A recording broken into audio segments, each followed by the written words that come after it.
अहमद इकबाल साहब को ज़हमत देता हूँ। वो मोहतरम वाली यासी साहब के शागिर्द हैं, बहुत अच्छे शायर हैं। और अभी आप देखिएगा कि वाली भाई ने किस तरह से तरबियत की है और क्या शायरी के गुरु सिखाए हैं। जब इकबाल यहाँ पे हैं तो बाकी लोग कहाँ पे होंगे।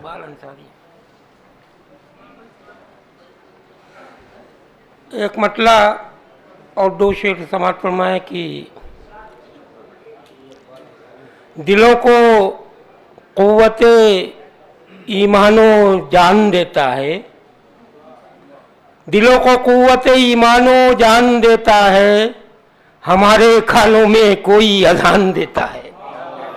दिलों को क़ुव्वते ईमानो जान देता है, हमारे कानों में कोई अजान देता है। बस उसके कौल पर अब तक है एतबार हमें, बस उसके कौल पर अब तक है एतबार हमें, पहाड़ियों से जो अपना बयान देता है। बस उसके कौल पर अब तक है एतबार हमें, पहाड़ियों से जो अपना बयान देता है। और जो एक हर्फ भी पढ़ता नहीं है मकतब में, जो एक हर्फ भी पढ़ता नहीं है मकतब में, वो आके सारे ज़माने को ज्ञान देता है, वो आके सारे ज़माने को ज्ञान देता है। एक मतलब और समाज फरमाया कि अब किसी से कोई फरियाद नहीं करना है, अब किसी से कोई फरियाद नहीं करना है, कुछ हमें तेरे सिवा याद नहीं करना है, कुछ हमें तेरे सिवा याद नहीं करना है।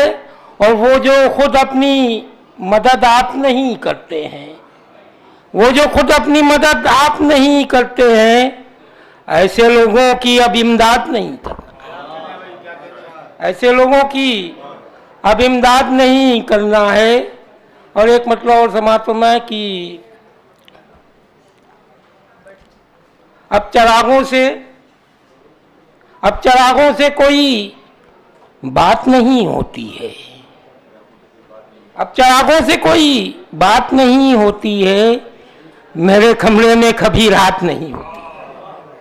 अब चरागों से कोई बात नहीं होती है, मेरे कमरे में कभी रात नहीं होती है। और ढूंढते रहते हैं हम खुद में तुझे रोज मगर, ढूंढते रहते हैं हम खुद में तुझे रोज मगर, जिंदगी तुझसे मुलाकात नहीं होती। ढूंढते रहते हैं हम खुद में तुझे रोज मगर, जिंदगी तुझसे मुलाकात नहीं होती है। और धूप तो होती है तपते हुए सहरा की तरह, धूप तो होती है तपते हुए सहरा की तरह, रक्स करती हुई बरसात नहीं होती है, रक्स करती हुई बरसात नहीं होती है। और एक मतलब और याद आ रहा है कि देखिए कि ज़माना उसके हमेशा खिलाफ बोलता है, ज़माना उसके हमेशा खिलाफ बोलता है, मगर वो बात बहुत अपनी साफ बोलता है। ज़माना उसके हमेशा खिलाफ बोलता है, मगर वो बात बहुत अपनी साफ बोलता है। और तेरे ना होने का एहसास ही नहीं होता, तेरे ना होने का एहसास ही नहीं होता, तमाम रात ये तकिया गिलाफ बोलता है। तेरे ना होने का एहसास ही नहीं होता, तमाम रात ये तकिया गिलाफ बोलता है।